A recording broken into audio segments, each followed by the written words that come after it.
धर्म की राजनीति और जात पात की राजनीति ने आज हमारे सिस्टम को इतना सड़ा दिया है, इसमें इतना जहर घोल दिया है कि भारत के दलित सीजीआई पर जूता फेंक दिया जाता है।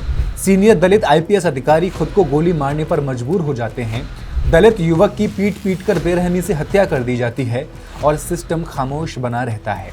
घटनाएं अलग अलग हैं, लेकिन सोच एक मनुवादी, जिससे सड़ांध की बू आती है, जो दलित आदिवासियों को पैर की जूती समझती है, जिसे पढ़ा लिखा ऊंचे ओहदे पर बैठा दलित कांटे की तरह चुभता है, खासकर तब और जब वो अधिकारों की बात करने लगे। वाई पूरन कुमार ऐसे ही एक सीनियर आईपीएस अधिकारी थे। 2000 बैच के आईपीएस अधिकारी वाई पूरन कुमार हरियाणा के टॉप ऑफिसर्स में से एक हुआ करते थे, लेकिन मनुवादियों ने उन्हें भी नहीं बख्शा। उन्हें साल दर साल जातिगत भेदभाव, मेंटल टॉर्चर और पब्लिक ह्यूमिलिएशन का शिकार बनाया गया। अपने साथ हो रहे भेदभाव की शिकायत उन्होंने सीएम सैनी से भी की, लेकिन उनकी नहीं सुनी गई। उन्हें इतना परेशान किया गया, इतना टॉर्चर किया गया कि टूटकर बिखर गए। 7 अक्टूबर को उन्होंने अपनी सर्विस रिवॉल्वर निकाली और खुद को शूट कर लिया। आईपीएस पूरन सैनी सरकार के सिस्टम से न्याय मांगते मांगते शांत हो गई, लेकिन उनका 8 पन्नों का नोट चिल्ला चिल्ला कर सैनी के सिस्टम की पोल खोल रहा है, दलित अधिकारियों के साथ उत्पीड़न और भेदभाव को उजागर कर रहा है। आईपीएस पूरन कुमार ने खुद को गोली क्यों मारी? क्यों शिकायत के बावजूद सैनी सरकार ने एक्शन नहीं लिया? वे कौन से सीनियर ऑफिसर्स हैं जिन्होंने उन्हें ऐसा करने पर मजबूर कर दिया? फैक्ट्स एंड फिगर्स के इस एपिसोड में आई विल एक्सप्लेन। नमस्कार, मैं हेमंत और आप मॉलिटिक्स देख रहे हैं। तारीख 7 अक्टूबर 2025, समय दोपहर के करीब 1:30 बजे। जगह है चंडीगढ़ का sector 11, house number 116। Senior IPS अधिकारी वाई पूरन सिंह घर में अकेले थे, लेकिन उन्हें एक अजीब सी बेचैनी घेर रही थी। वो अचानक उठते हैं, सुरक्षा कर्मियों को बाहर जाने को कहते हैं, फिर अपनी सर्विस रिवॉल्वर उठाते हैं और साउंड प्रूफ बेसमेंट में पहुंच जाते हैं। बेसमेंट में एक कुर्सी पर बैठते हैं, सर्विस रिवॉल्वर सिर पर लगाते हैं और उंगली ट्रिगर पर रख देते हैं। तभी बेसमेंट में एक तेज आवाज गूंजती है।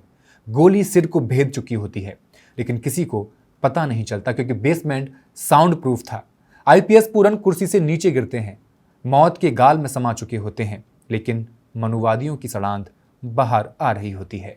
आईपीएस पूरन एडीजीपी रैंक के सीनियर अधिकारी थे। 29 सितंबर को उनका ट्रांसफर हुआ था। खुद को गोली मारने के दिन छुट्टी पर थे। पूरन कुमार की जेब से 8 पन्नों का नोट मिला है, जिसमें उन्होंने अपनी हत्या के जिम्मेदारों का खुलासा किया है।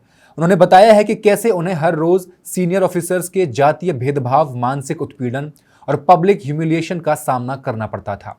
आईपीएस पूरन ने नोट में 13 सीनियर अधिकारियों के खिलाफ आरोप लगाए हैं, जिसमें मुख्य सचिव अनुराग रस्तोगी, डीजीपी हरियाणा शत्रुजीत सिंह कपूर, पूर्व मुख्य सचिव टीवीएसएन प्रसाद, पूर्व एसीएस राजीव अरोड़ा, रोहतक के एसपी नरेंद्र बिजारनिया, इस तरह के सीनियर इसमें शामिल थे। आईपीएस पूरन कुमार की पत्नी अमनीत पी कुमार भी एक सीनियर आईएएस अधिकारी हैं। वो सीएम सैनी के साथ जापान यात्रा पर थीं जब उन्होंने खुद को शूट किया। आईपीएस पूरन के खुद को गोली मारने की खबर मिलते ही वो वापस लौटी। पुलिस थाने में शिकायत दर्ज कराई, सीएम सैनी को पत्र लिखा।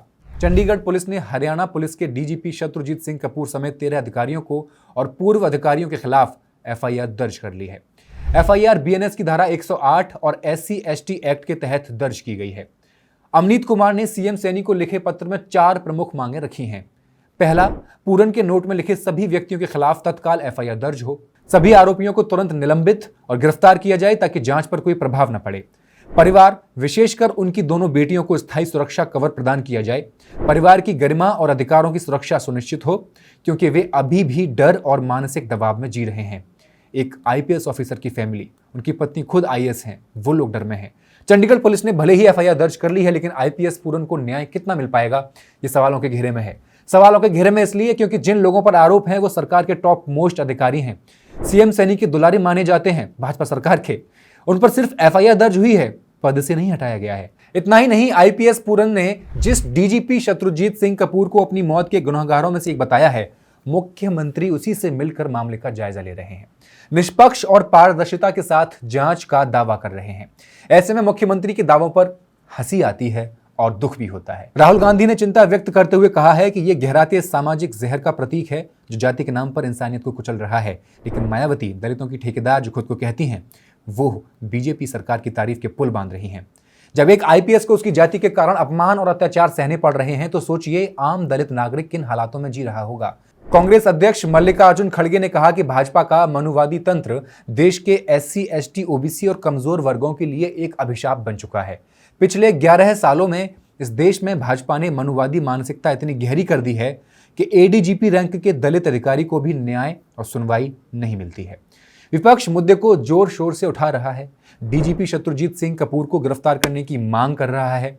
ऐसे में सैनी सरकार डीजीपी को छुट्टी पर भेज सकती है या फिर उनको गिरफ्तार कर सकती है, वक्त बताएगा, लेकिन उम्मीद यही है कि छुट्टी पर ही भेजेगी। ओपी सिंह को हरियाणा का कार्यवाहक डीजीपी बना सकती है।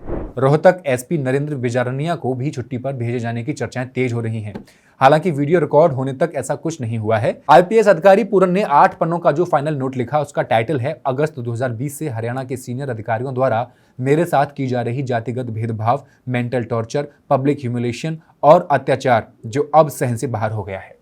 उन्होंने लिखा कि उनके खिलाफ ये सब तब शुरू हुआ जब वो 2020 में अंबाला पुलिस स्टेशन के एक मंदिर गए थे। कुमार ने लिखा कि ये सब हरियाणा के डीजीपी रहे मनोज यादव ने शुरू किया था, जो आज भी जारी है। उन्होंने आरोप लगाया कि तत्कालीन एसीएस होम राजीव अरोड़ा ने उनकी छुट्टी को समय पर मंजूर नहीं किया था, जिसकी वजह से मैं अपने पिता से आखिरी बार नहीं मिल पाया। इससे मुझे आज भी गहरा दर्द और मेंटल स्ट्रेस है। मैंने इस बारे में सीनियर अधिकारियों, मुख्य सचिव तक को लिखित में जानकारी दी, लेकिन कोई कार्रवाई नहीं हुई।